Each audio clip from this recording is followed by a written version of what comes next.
ว่ากันอาบน้ำเสร็จจึงจะผม สวัสดีค่ะพี่น้องแฟนกับเป็นเพื่อนFC มองร้านเจอเกินลอยนะครับแฟนเพจเขามีตรงตลาดกล้วยเมื่อนี้เขาฝากเล่นอยู่วัดกลางเทพสุรินทร์นะคะหลังจากที่เราไม่ได้ทำการแสดงเมื่อคืนงานยกเลิกนะคะเพราะว่าสถานที่อำเภอท่าตูมที่เราจะเล่นเมื่อคืนมันไม่เอื้อมหน่วยนะคะมันเป็นเรื่องธรรมชาติของปลายฝนต้นหนาวของทุกปีนะคะวันนี้เราพักที่วัดกลางเทพสุรินทร์ก็จังเมื่อใดเฮาพักแรมโซนนี้เฮาก็สิมาพักอยู่หม่องนี้นะคะพระอาจารย์มันใจดีมากนะคะ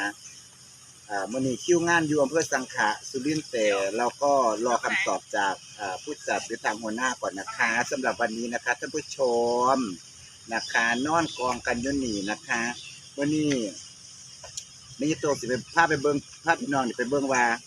เรามาอยู่รวมกันนี่คาราวานของเรานี่รถทั้งหมดมันมีกี่คันนะคะที่เราพักอยู่วัดกลางเทพสุรินทร์เนี่ยนะคะตอนนี้กำลังตุ่มกันนะคะมามีตัวสิภาพไปเบิ่งวันนี้ว่ารถมันมีจักรขั้นทั้งหมดของใจเกินร้อยแล้วกันพี่น้องจะได้รู้ว่ารถเท่านี้จักรขั้นค่าน้ำมันมันเบิดเท่าใดมามีตัวสิภาพไป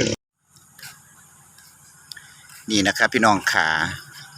นะคะมีตรงสิภาพไปเบิ่งบัดนี้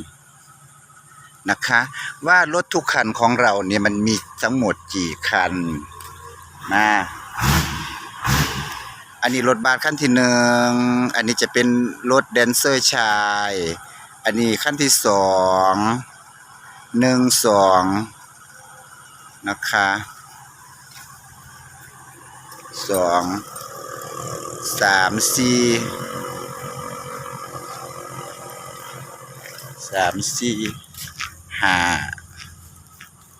5คันอันนี้คันที่6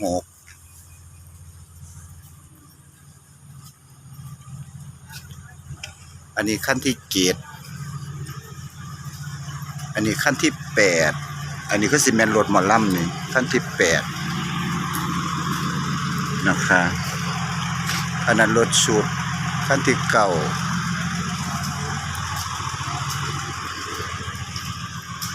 เลยเดี๋ยวนี้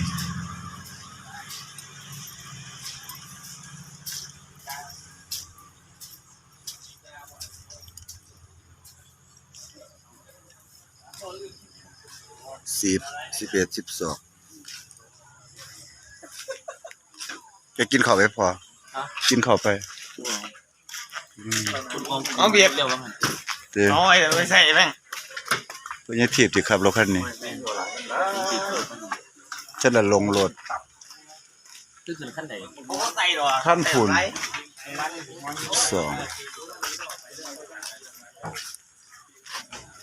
นี่13 14 36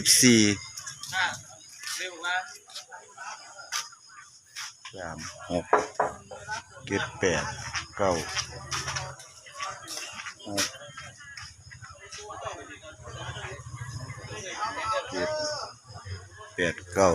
10 11 12อันนี้รถบัสผู้ชาย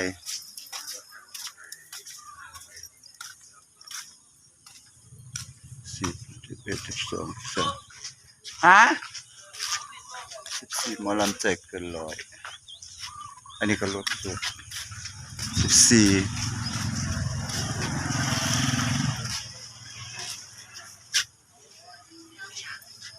อีหยังเอามาหยังก็หลายแท้เอาว่าโอ้ยเนาะขอบคุณมากๆนะครับพ่อตอนนี้รถของเฮานี่มี14คัน15 16กับรถอันคั่วพี่น้องนะคะ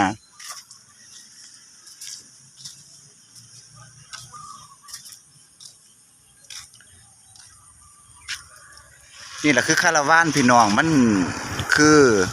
กับการเดินทางแต่ละวันนี่ค่าใช้จ่ายมันก็ไม่น้อยนะคะบ่ว่าสิเป็นค่าน้ำมูกน้ำมันมันก็เบิดไปแล้วแต่รถบรรทุกเนี่ยรถบัสเนี่ย4คันแล้วก็หัวหน้าเพิ่นก็เสียวมาอีกเป็น5คันคนได้ยินข่าวว่าสิ้นเดือนมันก็สิมาอีกอันรถคันสีส้มหัวหน้าเพิ่นก็ไปเฮ็ดสีใหม่นะคะก็สิบ่เป็นรถบัส5คันพุ่นติแต่รถบรรทุกก็10กว่าแล้วเดี๋ยวนี้มัน14 15คัน16คันกับรถคั่วแล้วนะครับพี่น้องนี่แหละคือคาราวานของทีมงานหมอลำใจเกินร้อยนะคะพาพี่น้องมาเบิ่ง นะคะ ตอนนี้เขาร่วมตัวกันอยู่วัดกลางเทพสุรินทร์นะคะพี่น้องนี่อยากให้พ่อพี่น้องได้รับรู้ว่าคาราวานของทีมงานหมอลำใจเกินร้อยเนี่ยมันมีรถทั้งหมดกี่คันนะคะเบื้องนี้นะคะพ่อพี่น้องก็สิได้รู้เลยนะคะรู้เลยว่าคาราวานของทีมงานใจเกินร้อยนี่รถทั้งหมดเฮามี10กว่าคันพี่น้อง15-16คันพุ่นเด้นะครับพี่น้องคลิปนี้เอาไว้ซ้ำนี้นะคะพี่น้องมาเยตรงพาพี่น้องมาอัปเดตมาให้พี่น้องได้เบิ่งกันว่าเราไปงานแต่ละวันเนี่ยเราใช้คาราวานทั้งหมดเนี่ยคาราวานของที่มั่นใจเกินร้อยรถทั้งหมดกี่คันนะคะคลิปนี้ไว้ซ้ำนี้ครับพี่น้องสวัสดีค่ะขอบคุณพี่น้องที่ติดตามสู่คลิปของมาเยตรงและพี่น้องทุกคลิปทุกไลน์นะคะขอบคุณมากๆสวัสดีค่ะ